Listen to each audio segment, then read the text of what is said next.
এবার মাছের উপর একটা হাঁটু রেখে মাথার উপর থেকে লেজ অবধি লম্বালম্বিভাবে ফালি ফালি করে কেটে ফেলল কালচে লাল মাংস। কিল আকৃতির ফালি কাটল ও ঠিক শিরদাঁড়ার পাশ থেকে পেটের নিচে অংশ অবধি ছুরি চালালো। যখন ছকালি মাছ কাটা হলো তখন ওগুলো পেছনের গলুইয়ের পাটাতনের উপর ছড়িয়ে দিল সে। ছুরিটা মুছে নিল প্যান্টে, তারপর লেজে ধরে টুনা মাছের বাকি অংশটা তুলে ফেলে দিল পানিতে। পুরো একটা খেতে পারবো না আমি বলে মাছের একটা ফালি ছুরি দিয়ে টুকরো করলো সে। এদিকে বুঝতে পারছে বড়শির দড়িতে মার্লিনের জোরাল টান মার্লিনের জোরালো টান অব্যাহত রয়েছে এবং পাশাপাশি খিল ধরে গেছে ওর বাঁ হাতে। মোটা কাছিমটার উপর শক্ত হয়ে চেপে বসেছে মোটা কাছিটার উপর শক্ত হয়ে চেপে বসেছে হাতটা। বিরক্তির সাথে সে ওদিকে তাকালো। এ কেমন তোর হাত বাপু, বলল সে। ঠিক আছে, তোমার ইচ্ছে হলে জমে যাও, নিজে নিজেই একটা খাবার মতো হয়ে যাও না হয়, কিন্তু এতে কোনোই লাভ হবে না তোমার। আহ, চড়ছ কেন? স্বগুক্তি করল সে। চোখ নামিয়ে অন্ধকার পানির ভেতরে দড়ির ঢালের দিকে তাকালো। ওটা খেয়ে নাও এখন, তাহলেই হাতে বল পাবে। হাতের কোনো অপরাধ নেই। দীর্ঘক্ষণ ধরে মাছটার সঙ্গে আছো তুমি, হয়তো অনন্তকালই থাকবে এভাবে। টুনাটা খেয়ে নাও। একটা টুকরো তুলে নিল ও মুখে পুরে চিবোতে লাগলো ধীরে ধীরে। মন্দ নয় খেতে, ভালো করে চিবো, নিজেকে বলল সে। সবটা রস খেয়ে ফেলো। খানিকটা জামের বা লেবু কিংবা নুন দিয়ে খেতে নেহাত খারাপ লাগবে না। কেমন বোধ করছো হাত? অবশ হাতটাকে জিজ্ঞেস করে ও। এখন ওটা প্রায় মৃত মানুষের হাতের মতোই শক্ত হয়ে গেছে। তোমার জন্য আরও খানিকটা খাবার খাবো আমি। দ্বিখণ্ডিত ফালির অপর টুকরোটা মুখে পুরে ওটা ভালো করে চিবোলো ও তারপর চামড়াটা ফেলে দিল থু করে। এবার কেমন লাগছে হাত? নাকি এখনও টের পাওনি কিছু? আর একটা আস্ত টুকরো মুখে পুরে আরও একটা আস্ত টুকরো মুখে পুরে চিবোতে লাগলো ও। মাছটায় প্রচুর রক্ত ছিল, ভাবলো সে। আমার ভাগ্য যে ডলফিনের বদলে এটা পেয়েছি। ডলফিনগুলো বেশি মিষ্টি, আর এতে মিষ্টিও নেই, আবার শক্তিও বেশ। সবসময় বাস্তববাদী হওয়া দরকার, ও ভাবল। তবে এ সময় আমার সঙ্গে নুন থাকলে আর একটু ভালো হতো। রোদে মাছ শুকোবে না পচে যাবে তার নেই ঠিক। সুতরাং খিদে না থাকলেও পুরোটাই খেয়ে ফেলা উচিত হবে আমার। বড়শির মাছটা এখন শান্ত রয়েছে।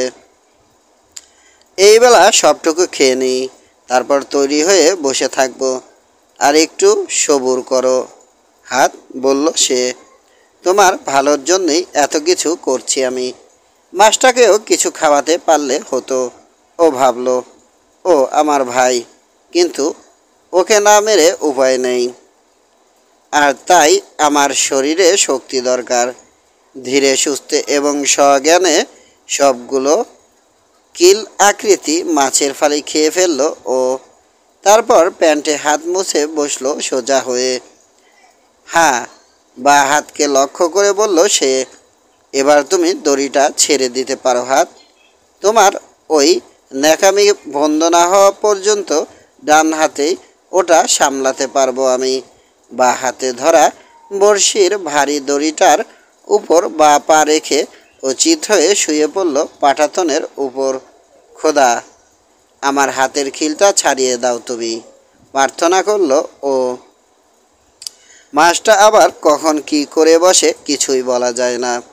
তবে দেখে শুনে মনে হচ্ছে ও ভাবল মাছটা বোধহয় কোনো মতলব আটছে, কিন্তু ওর সেই মতলবটা কি উদ্বিগ্ন বোধ করে সে। আর আমারটাই বা কি? ওর বিশালত্বের কারণেই ওর তার চেয়ে আমার পরিকল্পনাকে আমার উন্নততর করতে হবে। ও যদি লাফিয়ে ওঠে ওকে খুন করতে পারবো আমি, কিন্তু ও মনে হয় এভাবে পানির নিচেই থাকবে চিরকাল। ঠিক আছে, আমিও তাহলে থাকছি ওর সাথে। অসার হাতটা প্যান্টে ঘষল ও আঙুলগুলো টিপে টিপে নরম করতে চেষ্টা করলো, কিন্তু খুলল না মুঠি। বোধহয় সূর্যের তাপে সারা ফিরে আসবে ভাবল ও, কিংবা তেজি কাঁচা মাছটা যখন হজম হয়ে যাবে হয়তো তখন হবে। তবে যদি একান্তই প্রয়োজন হয় আমি খুলবই আঙুলের ভাঁজ, তা সেজন্যে যত মাসুলই দিতে হোক। কিন্তু আপাতত বল প্রয়োগ করে খুলতে চাই না। আপনা থেকেই খুলে যাক মুঠি, নিজের স্বাভাবিক অবস্থায় ফিরে আসুক। ওদের দোষ নেই। রাতে ওদের উপর প্রচুর অত্যাচার করেছি আমি। যখনই দরকার হয়েছে বড়শি কাটা আর বিভিন্ন দড়ি একত্রে গিট দিয়ে বাঁধতে যথেষ্ট ব্যবহার করেছি। খোলা সাগরের দিকে তাকালো সে। বুঝতে পারল এখন সে কত একলা। তবে গাঢ় নীল পানির তলায় রোদের ঝিলিমিলি দেখতে পাচ্ছে ও। সামনে প্রসারিত হয়ে গেছে বড়শির দড়ি, আর সেই অপার স্তব্ধতার মাঝে বয়ে চলেছে অসংখ্য ছোট বড় ঢেউ। আয়ন বাউর দোলায় মেঘেরা ভিড় জমাচ্ছে এখন। দিগন্তে এক ঝাঁক বুনো হাঁস আকাশ আর সমুদ্রের সঙ্গমে উঠছে ডানা মেলে। সামনে তাকাতে ওর চোখে পড়ল মাঝে মাঝে সুনীল সাগরে হারিয়ে যাচ্ছে ওরা, তারপর আবার আকাশের কোলে আঁকছে বিচিত্র নকশা। কোনো মানুষই সমুদ্রের বুকে একা নয়, আজ উপলব্ধি করল সে। ওর মনে পড়ে তবু কিছু কিছু মানুষ ছোট্ট নৌকা ভাসিয়ে উপকূল থেকে বেরোতে কত ভয় পায়, বিশেষ করে যখন জানতে পারে ওই সময় প্রায়শই আচমকা ঝড় বাদল ওঠে। অথচ এখন ওরা ঝড় বাদলের মাসেই সমুদ্রে রয়েছে। আর যখন ঝড় বাদল থাকে না, এ মাসটাই বছরের সেরা সময়। যদি ঝড় আসে আর তখন সমুদ্রে থাকো তুমি, আকাশে তার আভাস কয়েকদিন আগে থেকেই দেখতে পাবে। ঠিক কোন জিনিসটা দেখলে ঝড়ের আগমন বোঝা যায় জানে না বলেই ডাঙার ওরা বুঝতে পারে না এটা, মনে মনে বলল ও। ডাঙা অবশ্য একটা পার্থক্য সৃষ্টি করে, মেঘের আকৃতি বদলে যায় ওদিকে। তবে এ মুহূর্তে কোনো ঝড় আসছে না। আকাশের দিকে তাকালো ও দেখল লোভ জাগান নিরীহ আইসক্রিমের স্তূপের মতো জমে উঠেছে সাদা পুঞ্জু মেঘ, এবং আরও অনেক উঁচুতে সেপ্টেম্বরের আকাশে ভেসে বেড়াচ্ছে ঘন মেঘের মিহি পালক। বাতাসে জোর নেই। ও বলল, মাছ, আবহাওয়াটা তোমার চেয়ে আমার পক্ষেই বেশি অনুকূল। ওর বাঁ হাতে এখনো খিল ধরে রয়েছে, তবে এবার ধীরে ধীরে ও ছাড়াচ্ছে সেটা। এরকম খিল ধরাকে আমি ঘৃণা করি, ও মনে মনে বলল। এটা নিজের সঙ্গে শরীরের বিশ্বাসঘাতকতা করার সামিল। পচা মাংস খেয়ে অন্যের সামনে পেটের অসুখ হওয়া বা বমি করা লজ্জার ঘটনা, কিন্তু অসাড় হয়ে যাওয়া এটাকে সে খুবই জঘন্য একটা ব্যাপার বলে মনে করে, নিজের কাছেই অস্বস্তিকর, বিশেষ করে সে যদি তখন একা থাকে। ছেলেটা যদি এরকম এ সময় থাকতো আমার হয়ে, ওই কোণই থেকে ভাবলো, ওই কোণই থেকে মালিশ করে আস্তে আস্তে খিলটা ছাড়িয়ে দিতে পারতো। এ ও ভাবলো, যাই হোক, অবুঝ ভাবটা একসময় কেটে যাবে। এবার প্রথমে ডান হাত দিয়ে সে দড়িতে মাছের টান উপলব্ধি করার চেষ্টা করে। পানির তলায় দড়ির তির্যক অবস্থানে কোনো পরিবর্তন ঘটেছে কিনা দেখার জন্য তাকালো সেদিকে। তারপর যখন সে ঝুঁকে এলো দড়িটার দিকে এবং বাঁ হাত দিয়ে জোরে এবং খুব দ্রুত চাপ্পড় মারল উড়োতে, তখন দেখলো দড়িটা আস্তে আস্তে উঠছে উপরে, ভেসে উঠছে। ও আনন্দে চেঁচিয়ে উঠল সে, এবার তুমি সেরে ওঠো হাত, দয়া করে সেরে ওঠো।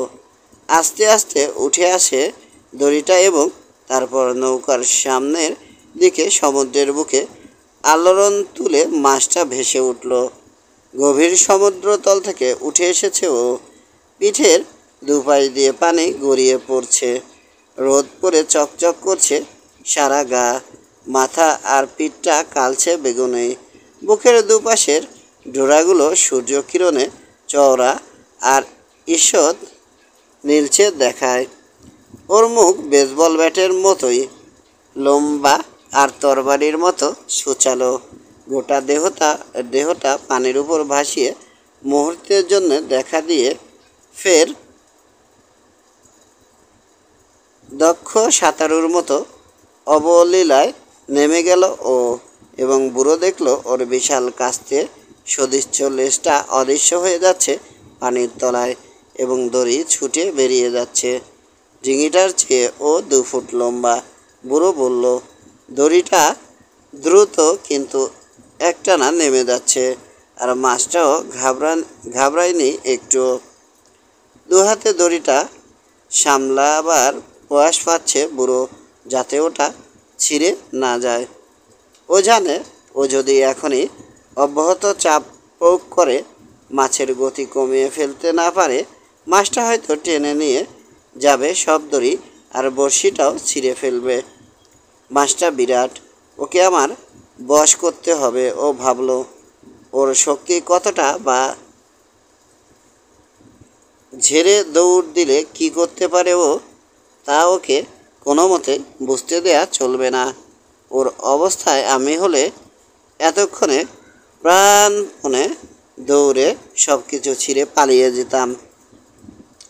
তবে খোদাকে ধন্যবাদ, আমরা যারা ওদের শিকার করি তাদের মতো এতটা চালাক নয় ওরা, যদিও ওরা অনেক মহান আর কষ্ট সহিষ্ণু। জীবনে অনেক বড় মাছ দেখেছে বুড়ো, 1000 পাউন্ডের চেয়েও বেশি ওজনের মাছ দেখেছে সে, এবং এরকম ওজনের 2টো মাছ ধরেওছে নিজে, তবে কখনো একা নয়। এবার একাকী এবং উপকূল থেকে বহু দূরে সবচেয়ে বড় মাছটার সঙ্গে লড়ছে সে, যাকে সে আগে কখনো দেখেনি, বা এত বড় মাছ আছে বলে শোনেও নেই কোনো দিন। অথচ তার বাঁ হাতটা এখনও ঈগলের বন্ধ থাবার মতো শক্তই হয়ে আছে। অবশ্যই এই অসার ভাবটা চলে যাবে, ও ভাবল, নিশ্চয় আমার ডান হাতকে সাহায্য করতে ফিরে আসবে ওর। এখানে এখন 3টে জিনিস রয়েছে যারা ভাইয়ের মতো পরস্পরের আপন, ওই মাছটা আর আমার 2 হাত। সারতেই হবে ওকে। এভাবে অসাড় হয়ে থাকাটাই ওর পক্ষে একটা অযোগ্য তার পরিচয়। মাছের গতি কমে এসেছে আবার, এবং আগের মতোই চলতে শুরু করেছে। আচ্ছা, তখনও ভেসে উঠেছিলে কেন? অবাক হয়ে ভাবল বুড়ো। বোধহয় আমাকে দেখাতে যে ও কত বিশাল। যাক, আমারও দেখা হয়ে গেছে এই অবসরে, ভাবল সে। ইচ্ছে হয় আমি কী রকম লোক দেখিয়ে দিই ওকে, কিন্তু তাহলে ও আবার অবসাদটা দেখে ফেলবে। এর চেয়ে বরং আমি যা আমাকে তার চাইতেও শক্তিশালী লোক বলে মনে করুক ও, আর আমিও তাই হতে চাই। আমি যদি মাছ হতাম, ভাবলো সে, ওর তো সবই রয়েছে, কেবল আমার মনোবল ও বুদ্ধিটুকু ছাড়া। এবার পাটাতনের উপর আরাম করে বসলো সে এবং ওর যা কিছু কষ্ট তার নীরবে মেনে নিল। ওদিকে মাছটা সাঁতরে চলেছে এক নাগারে, আর নৌকাটিও এগোচ্ছে ধীরে ধীরে কালাপানির বুক চিরে। পূবালি বাতাসে সমুদ্রের ঢেউ জেগেছে সামান্য। ঠিক দুপুর নাগাদ বুড়োর বা হাতের খিল ছুটে গেল। তোমার জন্য খারাপ খবর মাছ, বলে ওর কাঁধের ছালাটার উপর বড়শির দড়ি তুলে দিল। কষ্ট হচ্ছে তার, তবে এখন মোটামুটি গা সহা হয়ে গেছে। যদিও কষ্টের কথা আদৌ স্বীকার গেল না সে। আমি ধর্মভীরু নই, বলল ও, তবু পুণ্যপিতা আর মা মেরির নামে 10 বার ফাতেহা পাঠ করব যাতে এই মাছটা ধরতে পারি। আর যদি সত্যি সত্যি ধরতে পারি তাহলে মানত করছি কুমারী মেরির নামে তীর্থ করতে যাব। পাকা ওয়াদা। যান্ত্রিকভাবে নিজের প্রার্থনা শুরু করলো সে। মাঝে মাঝে ও এত ক্লান্ত হয়ে পড়ছে যে শ্লোকগুলো কিছুতেই মনে করতে পারছে না, তাই এবার দ্রুত পড়ে যেতে লাগলো যাতে আপসে বেরিয়ে আসে ওগুলো। মা মেরির সঙ্গীত পূর্ণ পিতার স্তুতি পাঠ করার চেয়ে সোজা মনে হলো ওর। হে মা মেরি, সৌন্দর্যের প্রতিমূর্তি তুমি, তোমার সঙ্গে আছেন পরমপিতা, তোমার জয় হোক। নারীদের মধ্যে তুমিই সৌভাগ্যবর্তী, আর তোমার গর্ভের সন্তান যিশু হচ্ছেন ভাগ্যবান। হে পবিত্র মেরি, ঈশ্বরের মাতা, আমাদের মতো পাপীদের জন্য এখনই আর আমাদের মৃত্যুর সময়ে তুমি প্রার্থনা করো, আমেন। তারপরে এর সঙ্গে ও যোগ করলো, হে পুণ্যময়ী, এই মাস্টার মৃত্যুর জন্য তুমি প্রার্থনা করো। যদিও ও খুব সুন্দর। প্রার্থনা শেষ করেই সামনের গোলইয়ের পাটাতনের উপর কাত হয়ে বা হাতের আঙুলগুলো যান্ত্রিকভাবে নাড়াতে শুরু করলো ও। এখন ওর ভেতরটা অনেক হালকা মনে হচ্ছে, যদিও কষ্ট সেই রকমই আছে, বা একটু বেড়েইছে বোধ হয়। বাতাস বাড়ছে ধীরে ধীরে, তবু সূর্য এখন তেতে উঠেছে। পেছনের ছোট বড়শিটায় বোধহয় নতুন টোপ ফেললেই ভালো করতাম, বলল সে। মাছটা যদি আর একটা রাত এভাবেই থাকবে বলে ঠিক করে থাকে, তাহলে আবার আমাকে খেতে হবে কিছু। আর বোতলের পানিও কমে এসেছে। এখানে ডলফিন ছাড়া অন্য কিছু পাবো বলে মনে হয় না, তবে মোটামুটি তাজা অবস্থায় খেতে পারলে স্বাদটা খারাপ লাগবে না। আজ রাতে কোনো উড়ন্ত মাছ নৌকায় এসে পড়লে ভালো হতো, কিন্তু দৃষ্টি আকর্ষণ করবার মতো কোনো আলো নেই আমার কাছে। উড়ন্ত মাছ কাঁচা খেতে খুব মজা, তাছাড়া ওগুলো কাটাকুটি করারও প্রয়োজন হয় না। এখন আমাকে আমার সমস্ত শক্তি অটুট রাখতে হবে। আমি কি জানতাম এত বড় হবে মাছটা? তবু ওকে বধ করব আমি, ও ভাবে।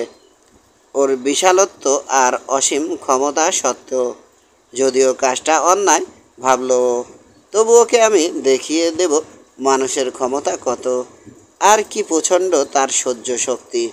ছেলেটাকে বলেছিলাম আমি আজব ক্ষমতাবান বুড়ো, বলল ও। এখন তা আমাকে প্রমাণ করতে হবে। এর আগেও সহস্রবার এর প্রমাণ দিয়েছে সে, কিন্তু আজ সেসবই অর্থহীন হয়ে গেছে। এখন আবার তা নতুন করে ও প্রমাণ করছে। প্রতিটা দিনই একটি নতুন দিন, আর তার সামনে দাঁড়িয়ে কখনো অতীতের কথা সে ভাবে না। ও যদি একটু ঘুমাতো, আমিও ঘুমাতে পারতাম, আর স্বপ্ন দেখতাম সিংহের। মনে মনে বলল সে, আচ্ছা, এত কিছু থাকতে হঠাৎ সিংহের কথাই মনে পড়ল কেন? এসব নিয়ে এখন আর ভেবো না বুড়ো, নিজেকে বলল ও। পাটাতনের উপর শুয়ে চুপটি করে বিশ্রাম নাও, আর দূরে সরিয়ে রাখো সমস্ত চিন্তা। মাসটা তার কাজ করে যাচ্ছে, তুমি যত কম পারো করো। বিকেল হয়ে আসছে, ওদিকে নৌকাটা তখনও একইভাবে এগিয়ে চলেছে ধীরে ধীরে। তবে এর সঙ্গে এখন পূবালি বাতাসের ধাক্কা যুক্ত হওয়ায় ছোট ছোট ঢেউয়ের নাগরদোলায় চেপে বুড়ো এগিয়ে যাচ্ছে তরতর করে। আর পিঠের উপর বড়শির দড়ির চাপটাও অনেক সহজ আর হালকা মনে হচ্ছে। বিকেলের দিকে আর একবার দড়িটা উপরে উঠতে শুরু করলো, তবে মাছটা আগের চেয়ে সামান্য কম পানিতে সাঁতরে চলল। সূর্য এখন বুড়োর হাতের বায়ে, কাদার পিঠে লুটিয়ে পড়েছে রৌদ্রুর ফলে ও বুঝতে পারে মাছটা উত্তর পূর্ব কোণে বাঁক নিয়েছে। যেহেতু সে একবার দেখতে পেয়েছে ওকে, পানির নিচে ওর সাঁতার কাটার দৃশ্য কল্পনা করতে পারে। বক্ষ সংলগ্ন বেগুনি পাখনা দুটো মেলে দিয়েছে ডানার মতো, আর পেছনের অন্ধকার পানি কাটছে কাস্তে সদৃশ্য বিশাল লেজটা। অত গভীরে ও কতটুকু দেখতে পায় আন্দাজ করতে চেষ্টা করলো বুড়ো। ওর চোখ দুটো বিরাট, এর চেয়ে ছোট চোখে ঘোরা অন্ধকারে দেখতে পায়। এক সময় আমিও ভালো দেখতে পেতাম অন্ধকারে, একেবারে নিষিদ্ধ অন্ধকারে নয়, তবে বিড়াল যেরকম হলে দেখে অনেকটা তেমনি। সূর্যের তাপ আর আঙুলগুলো অবিরাম নাড়াচাড়া করায় বা হাতের অসার ভাবটা এখন পুরোপুরি কেটে গেছে। এবারে সে বড়শির চাপ বাঁ দিকে সরাতে শুরু করলো, এবং মাংসপেশির ব্যথা সারাতে পিঠটা বাঁকালো বার কয়েক। মাছ, এখনও যদি তুমি ক্লান্ত না হয়ে থাকো, জোরে জোরে ও বলল, তাহলে সত্যি অদ্ভুত শক্তি তোমার। এখন সে ভীষণ ক্লান্ত বোধ করছে, একটু বাদেই রাত নামবে জানে। অন্য কিছু চিন্তা করতে চেষ্টা করে ও। বেসবলের বড় আসরের কথা ভাবে। ওর ভাবনায় গ্লান লিগাস, জানে নিউ ইয়র্কের ইয়াঙ্কিরা ডেট্রয়েট টাইগারদের সাথে খেলছে। আজ নিয়ে দুদিন খেলার খবর কিছুই জানি না আমি, তবে আমার আস্থা রাখা উচিত, আর সেই সঙ্গে নিজেকে গ্রেট ডিমাগিওর যোগ্য করে তুলতে হবে। অস্থিনালের হার বেড়ে যাওয়া ব্যথা স্থির ওর গোড়ালিতে, অথচ তা সত্ত্বেও সব কিছু নিখুঁতভাবে সম্পন্ন করে ডিম্যাগিও। আচ্ছা, অস্থিমাল মানে কি? নিজেকে প্রশ্ন করে ও। আমাদের ওরকম কিছু হয় না। এর ব্যথা কি লড়াকু মোরগের ক্ষতবিক্ষত নালের মতোই তীব্র? আমার মনে হয় না অতখানি কষ্ট সহ্য করতে পারবো আমি, কিংবা একটা চোখ অথবা দুটো চোখই নষ্ট হয়ে যাবার পরেও লড়াই চালিয়ে যেতে পারবো ওই লড়াকু মোরগগুলোর মতো। বড় বড় পশু পাখির সহ্য ক্ষমতার কাছে মানুষ কিছুই না। তবু সমুদ্রের অন্ধকারে ওই যে বিশাল প্রাণীটা রয়েছে, ওর মতোই হতে চাই আমি। অবশ্য হাঙর না এলে, উৎকণ্ঠে বলল ও। যদি হাঙর আসে, খোদা ওকে আর আমাকে দয়া করো। তোমার কি বিশ্বাস হয় আমি যতক্ষণ ধরে রয়েছি এর সঙ্গে গ্রেট ডিমাগিও কোনো মাছের সঙ্গে থাকতে থাকতে এতক্ষণ? ও নিজেকে প্রশ্ন করলো। নিশ্চয় থাকতো, এবং আরও বেশিক্ষণ থাকতো, কারণ সে তরুণ ও শক্তিশালী। ওর বাবাও জেলে ছিল, কিন্তু অস্থির নালটা কি ওকে বেশি কষ্ট দিত? জানি না, জোরে জোরে বলল ও। আমার কখনো অস্থিনাল হয়নি। সূর্য সূর্যে পাটে বসলে মনকে আরও সাহস দিতে ক্যাসাব্লাঙ্কার সেই ছোট্ট সরাইয়ের ঘটনাটাও স্মরণ করলো, যেখানে সিয়েন ফুয়েগোসের সেই বিশালদেহী নিগ্রোর সাথেও পাত্তা পাঞ্জা লড়েছিল। পুরো বন্দর এলাকায় ওই নিগ্রোই ছিল সবচেয়ে শক্তিশালী লোক। টেবিলের উপর খড়িমাটির দাগে কনুই রেখে বাহু খাড়া করে শক্তিশালী শক্ত মুঠিতে একদিন ও এক রাত পাঞ্জা লড়েছিল ওরা। কেউ কাউকে হারাতে পারছিল না। প্রত্যেকেই আপ্রাণ চেষ্টা করছিল টেবিলের উপর তার প্রতিদ্বন্দ্বীর হাত নামিয়ে দিতে। বাজি ধরার হিড়িক পড়ে গিয়েছিল চারদিকে। কেরোসিনের আলোয় ঘর বার করেছে লোকজন, আর সে নিগ্রোর বাহু, হাত আর দিকে মুখের দিকে তাকিয়েছে বারবার। প্রথম 8 ঘন্টা পেরিয়ে যাবার পর প্রতি 4 ঘন্টায় বিচারক বলেছে ওরা যাতে বিচারকরা ঘুমাতে পারে। প্রতি 4 ঘন্টায় বিচারক বদলেছে ওরা যাতে বিচারকরা ঘুমাতে পারে। প্রতি 4 ঘন্টায় বিচারক বদলেছে ওরা যাতে বিচারকরা ঘুমাতে পারে।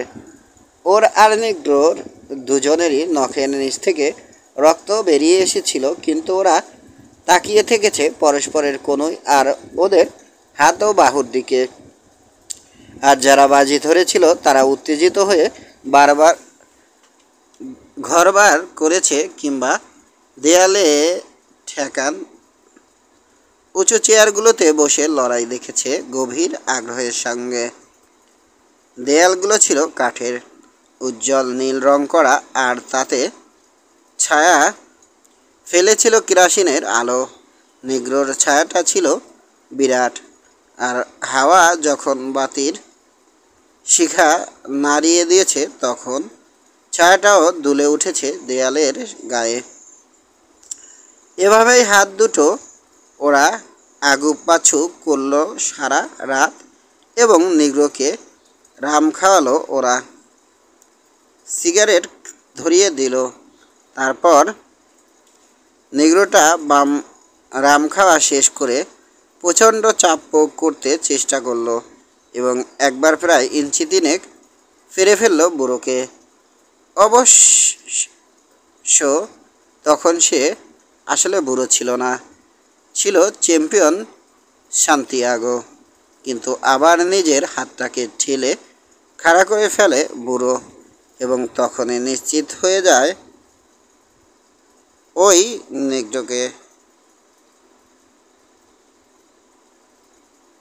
যে ছিল একজন চমৎকার মানুষ আর নামকরা খেলোয়াড়, তাকে হারাতে যাচ্ছে সে। তারপর ভোরের আলো ফুটে উঠলে যারা বাজি ধরেছিল তারা যখন বলছিল খেলা অমীমাংসিত রাখতে, আর বিচারক মাথা ঝাঁকাচ্ছিল তাদের সমর্থনে, আচমকা পূর্ণদমে চাল দিয়ে নিগ্রোর হাতটা নামাতে নামাতে একেবারে কাঠের উপর ঠেকিয়ে ফেলল সে। খেলাটা শুরু হয়েছিল রোববার সকালে আর শেষ হলো সোমবার সকালে। বাজি লড়ুয়েদের অনেকেই বন্দরে চিনির বস্তা ওঠান বা হ্যাভানা কয়লা কোম্পানির কাজে যেতে হবে বলে খেলা অমীমাংসিত রাখার কথা বলেছিল, নইলে ওরা প্রত্যেকেই এর শেষ দেখতেই চাইতো। তবে যাই হোক, খেলাটা শেষ করে সে এবং ওদের কাজে যাবার আগেই। ওই ঘটনার পর থেকে বহুদিন পর্যন্ত সবাই তাকে চ্যাম্পিয়ন বলে ডেকেছে এবং পরের বছর বসন্তে ফিরতি ম্যাচের আয়োজনও হয়েছিল একটা। তবে এবারে বেশি টাকার বাজি হয়নি, আর সেও প্রথম খেলায় সিয়েন ফুয়েগোসের নিগ্রোর আত্মবিশ্বাস ভেঙে দেওয়ার ফলে অতি সহজেই জিতে যায় খেলায়। এরপর আরও দু একবার পাঞ্জা লড়েছে ও, তারপর আর নয়, কারণ ও বুঝতে পেরেছিল ইচ্ছে করলেই ও যে কারোকে হারাতে পারবে এবং সাথে সাথে এও বুঝেছিল এর ফলে মাছ ধরার কাজে ডান হাতটা আর সে ব্যবহার করতে পারবে না। কয়েকটা অনুশীলনী ম্যাচে বাঁ হাতে লড়বার চেষ্টা করে দেখেছে ও, কিন্তু এই বাঁ হাতটা চিরকালই বেইমান, কখনই কথা শোনে না ওর, আর তাই সেও বিশ্বাস করে না ওকে। সূর্য ভালো মতোই ছেকেছে হাতটা, মনে মনে বলল ও। রাতে খুব ঠান্ডা না পড়লে আর বোধহয় জমে যাবে না, তবে আজকের রাতটা কেমন হবে কে জানে। একটা মায়ামিগামী বিমান উড়ে গেল মাথার উপর দিয়ে। ও দেখল বিমানটার ছায়া দেখে ভয় পেয়ে লাফঝাপ শুরু করেছে উড়ন্ত মাছের ঝাঁকগুলো। এত উড়ন্ত মাছ যখন আছে তখন নিশ্চয় ডলফিনও থাকবে, বলল ও। তারপর পেছনে ঝুঁকে বড়শির দড়িটা টানতে চেষ্টা করলো, কিন্তু ওটা এক চুল নড়াতে পারল না সে। টান টান হয়ে আছে দড়ি, পানি পড়ছে ফোঁটা ফোঁটা, আর টানলে ছিঁড়ে যাবে। ধীর গতিতে সামনে এগিয়ে চলে নৌকা, আর বিমানটার দিকে নিমেষ চেয়ে থাকে ও যতক্ষণ না ওটা হারিয়ে যায় ওর দৃষ্টিপথ থেকে। উড়োজাহাজে চড়তে নিশ্চয় ভারী অদ্ভুত লাগে, ভাবল ও। অত উঁচু থেকে কেমন দেখায় সমুদ্র। ওরা যদি অত উঁচু দিয়ে উড়ে না যেত মাছটা নিশ্চয় ওদের চোখে পড়ত। আমি উড়োজাহাজ চেপে হুশ বা উচ্চতায় খুব ধীর গতিতে উড়তে পারলে হতো। উপর থেকে একবার দেখতে পেতাম মাছটাকে। কচ্ছপ শিকারের নৌকায় মাছ তুলের আর কাঠে বসিয়ে থাকতাম আমি, আর ওই উচ্চতা থেকেও অনেক কিছু দেখেছি। ডলফিনগুলো সবুজ দেখায় ওখান থেকে, ওদের গায়ের ডোরা কাটার দাগ আর লাল লাল ফুটকিগুলো ও দেখতে পাবে তুমি। দেখতে পাবে ঝাঁক বেঁধে সাঁতার কাটছে ওরা। আচ্ছা, গভীর পানির দ্রুতগামী মাছেদের পিঠ ওরকম লালচে হয় কেন, আর গায়ের ডোরা বা ফুটকিগুলো রক্তবর্ণ? ডলফিন অবশ্য সোনালি বলেই দূর থেকে অমন সবুজ দেখায়। তবে সত্যি সত্যি ক্ষুধার্ত হয়ে ওরা যখন আহারের খোঁজে আসে, মার্লিনের মতোই ওদের গায়ের ওই লাল লাল ডোরাকাটা দাগগুলো দেখা যায়। এটা কি উত্তেজনার কারণে, না সবেগে ধেয়ে আসে বলে ওই রং বেরোয় ওদের শরীর ফুটে? অন্ধকার ঘনাবার আগে আগে সারগাসো লতাগুল্মের বিশাল একটা ভাসমান দ্বীপের পাশ কাটিয়ে এলো ওরা।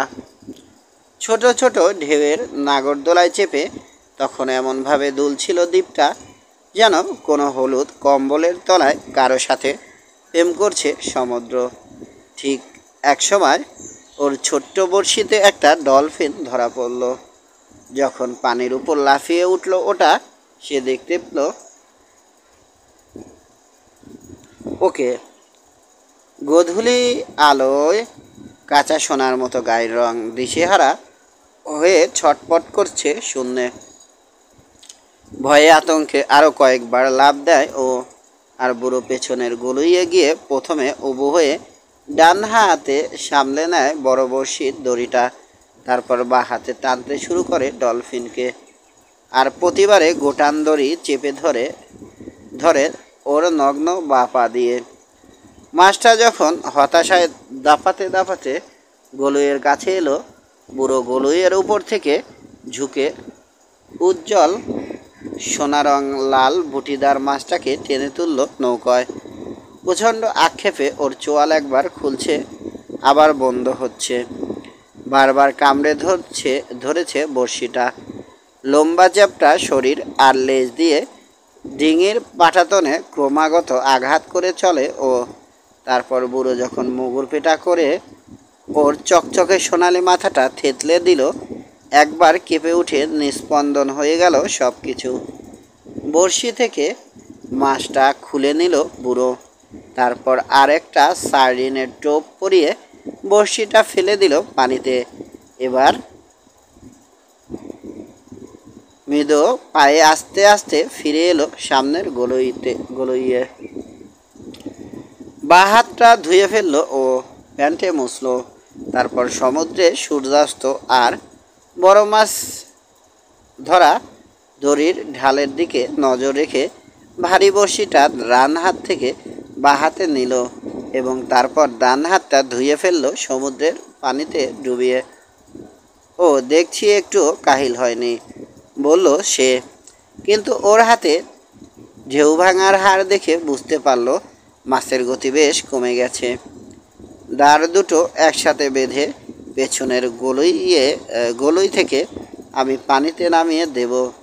তারপর তাহলে রাতে ওর গতি যাবে কমে আসবে, বলল ও। রাতটা মনে হয় ও এভাবেই কাটাবে, আমিও তাই করব। ডলফিনটা আরও পরে কাটাই ভালো, ও ভাবল। এতে করে রক্ত জমে গিয়ে মাংসের সাথেই রয়ে যাবে। মাছ কাটা আর পানিতে দাঁড় নামিয়ে বাঁধার সৃষ্টি করা দুটোই কিছুক্ষণ বাদে একই সাথে করতে পারবো আমি। আপাতত মাছটাকে শান্ত থাকতে দেয়াই ভালো। সূর্য অস্তের সময় ওকে বেশি ঘাটান ঠিক হবে না। সূর্য অস্তের এই সময়টা মাছেদের জন্য সুবিধের নয়। ভেজা হাত বাতাসে শুকিয়ে নিয়ে ওই হাত দিয়ে বড়শির দড়িটা ধরল ও। তারপর যথাসম্ভব পেছনে সরে এসে গলুইয়ের কিনারে পা ঠেকিয়ে শুয়ে পড়ল, যেন সামনে থেকে দড়িতে টান পড়লে নৌকার উপরেই চাপটা বেশি করে পড়ে। কাজটা কিভাবে করতে হবে তা এখন বেশ রপ্ত হয়ে এসেছে আমার।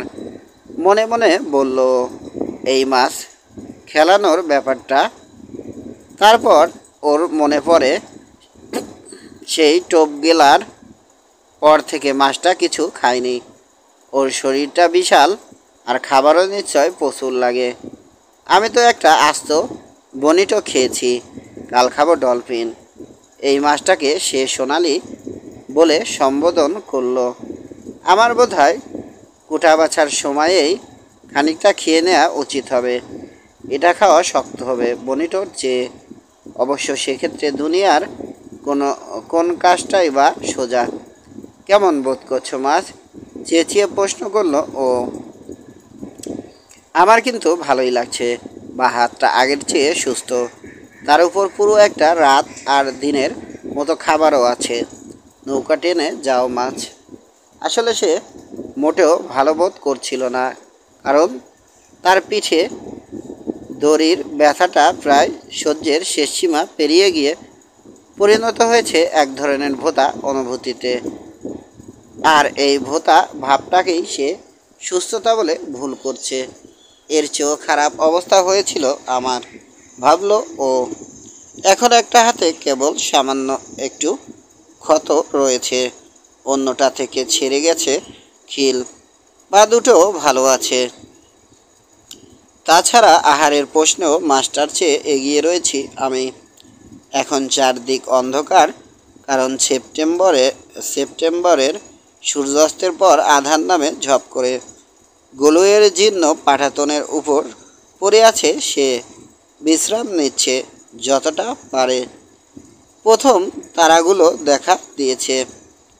ধ্রুবতারার নাম সে জানে না, তবে দেখতে পেল ওটা এবং বুঝতে পারল শিগগিরই সব তারা ফুটে উঠবে আকাশে। আর তখন তার দূরের সব বন্ধুকে কাছে পাবে সে। মাছটাও আমার বন্ধু। নির্জন প্রকৃতিকে শুনিয়ে বলল, ও এরকম কোনো মাছ আমি দেখিনি, কখনো শুনিও নি। তবে ওকে আবার বধ করতে হবে। যাক, তবু ভালো, আকাশের তারাগুলোকে মারতে হয় না আমাদের। আচ্ছা, রোজ যদি আমাদের চাঁদকে মারার চেষ্টা করতে হতো, কি ঘটতো তাহলে? ও মনে মনে বলল, চাঁদটা পালিয়ে যেত, কিন্তু সূর্যকে মারবার চেষ্টা করতে হলে আমরা নেহাত ভাগ্যবান, ভাবল সে। তারপর ওই বিশাল মাছটা কিছু খেতে পায়নি বলে ওর জন্য দুঃখ হলো তার। তবে এই দুঃখের ভেতরেও ওকে বধ করার ব্যাপারে তার সংকল্প একতিল কমল না। না জানি কত লোকের আহার জোগাবে ও, ভাবল সে। কিন্তু ওরা কি ওকে খাওয়ার উপযুক্ত? না, নিশ্চয় না। ওর মেজাজ আর প্রবল আত্মমর্যাদাবোধের কারণেই কেউ ওকে খাওয়ার উপযুক্ত নয়। এসব জিনিস আমি ঠিক বুঝে উঠতে পারি না, মনে মনে বলল ও। তবে আমাদের সে যে সূর্য অথবা চাঁদ কিংবা নক্ষত্রকে মারার চেষ্টা করতে হয় না, এই ব্যাপারটি ভালো। সমুদ্রকে সমুদ্রকে সমুদ্রকে অবলম্বন করে বেঁচে রয়েছি। যারা আসলেই আমাদের ভাই তাদের মারছি, এই তো ঢের। এবার ও ভাবল, আমাকে দাঁড় নামানোর ব্যাপারটা একটু চিন্তা ভাবনা করে দেখতে হয়। এর ভালো মন্দ দুটো দিকই আছে। দাঁড় দুটো পানিতে নামালে নৌকা আর হালকা থাকবে না। তখন যদি মাছটা জোরে টান দেয়, আমাকে প্রচুর দড়ি ছাড়তে হতে পারে। তেমন অবস্থায় ওকে হারাতে হবে আমার। নৌকাটা হালকা বলেই এত কষ্ট সহ্য করেও টিকে রয়েছি আমরা। আর আমারও ভাগ্য যে প্রচণ্ড শক্তি থাকা সত্ত্বেও এখন পর্যন্ত ও ব্যবহার করেনি তা।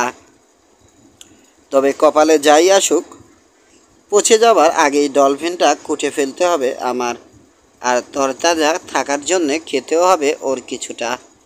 তবে এখনও যখন মনে হয় ও শক্ত সমর্থ আছে, পেছনের গলুইতে গিয়ে কিছু করার আগে আপাতত আপনি আরও ঘন্টা খানেক বিশ্রাম নেব। আর এর মাঝে যদি ওর মতিগতি বদলায় তাহলে তো টের পাবই। দাঁড়ের সাহায্যে মাছের বেগ কমানোর ফন্দিটা ভালো। তবে এখন সাবধানে এগোবার সময় এসেছে। এখনও যথেষ্ট তরতাজা রয়েছে ও। আর তাছাড়া আমি দেখেছি বড়শিটা ওর গলার এক কোণে বিঁধে আছে, আর ও শক্তভাবে বন্ধ করে রেখেছে মুখটা।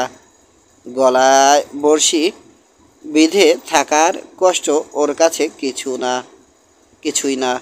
ক্ষুধা আর ওর বুদ্ধির অগম্য একটা শক্তির বিরুদ্ধে ও সেই থেকে যে লড়ছে, এটাই শেষ পর্যন্ত কাবু করবে ওকে।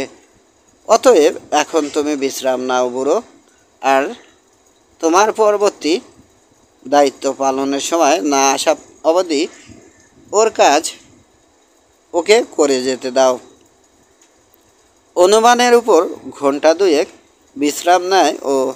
চাঁদ উঠতে আরও বাকি, তাই সময়টা ঠিকমতো আন্দাজ করবার উপায় ওর নেই। অবশ্য সম্পূর্ণ বিশ্রাম নিচ্ছে না ও, শুধু আগের তুলনায় আরাম করছে একটু। এখনও কাঁধের উপর মাছের চাপ বয়ে চলেছে সে। তবে বা হাতটা সামনের গলইয়ের কিনারে রেখে মূলত ডিঙির সাহায্যেই মাছটাকে প্রতিরোধ করবার চেষ্টা করছে। দড়িটা নৌকার সঙ্গে বেঁধে দিতে পারলে কত সুবিধে হতো ও ভাবল। কিন্তু সেক্ষেত্রে সামান্য একটু হ্যাঁচকাটানেই বাঁধন ছিঁড়ে ফেলতে পারত ও। শরীর দিয়েই মাছের টান সামলাতে হবে আমায়, আর সেই সাথে দু হাতে দড়ি ছাড়ার জন্যেও প্রস্তুত থাকতে হবে সর্বদা।